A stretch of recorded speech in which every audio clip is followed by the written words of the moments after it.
Toyota 1998 থেকে Prius production start করে এবং টয়োটার সব থেকে আপডেটেড টেকনোলজিগুলা টয়োটা ফার্স্টে প্রিয়াসে প্রোভাইড করে থাকে, তারপর আস্তে আস্তে অন্য অন্য গাড়িতে টয়োটা দিয়ে থাকে সাধারণত।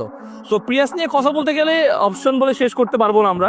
এর 4 চাকায় ডিস্ক ব্রেক থেকে শুরু করে হেড আপ ডিসপ্লে বলি, কিছু কিছু গাড়িতে 360 ক্যামেরা আসে, বডি সেন্সার আসে, অ্যালয়েসগুলো সব ফ্যাক্টরি বিল্টেড হয়ে থাকে, এরকম অনেক ফিচার আছে প্রিয়াস নিয়ে বলতে গেলে বলতে পারবো সারাদিন আমরা। তো আজকে আমরা দুই একটা কথা নিয়ে বলবো, তার ভিতরে অন্যতম হচ্ছে প্রিয়াসের মাইলেজ নিয়ে, যা কিনা বাংলাদেশে অন্যতম মাইলেজ পেয়ে থাকি আমরা অন্য অন্য গাড়ির তুলনায় কম্পেয়ার করতে গেলে। যেরকম আমরা ফার্স্টেই ভয় পাই যে একটা 1800 সিসির গাড়ি কিরকম মাইলেজ দিয়ে থাকবে, বাট শুনলে অবাক হবেন যে একটা 1500 সিসির এলিয়ন প্রিমিও যা মাইলেজ দেয় তার থেকে দ্বিগুণ মাইলেজ দিয়ে থাকি একটা প্রিয়াস হাইব্রিড গাড়ি। সো এটা হচ্ছে কি আমাদের নর্মাল প্যাকেজের প্রিয়াস, এবং আরেকটা ভার্সন হয় প্রিয়াসের যেটাকে আমরা প্লাগ ইন হাইব্রিড বলে থাকি আমরা। সো এই প্লাগ ইন হাইব্রিডটি দেখতেও লুকস ওয়াইজ একটু ডিফারেন্ট হয় নর্মাল প্রিয়াসের তুলনায়, এবং এর ফিচার ওয়াইজ অনেক আপডেট হয়ে থাকে। JBL এর ফ্যাক্টরি বিল সাউন্ড সিস্টেম থেকে শুরু করে 17 ইঞ্চ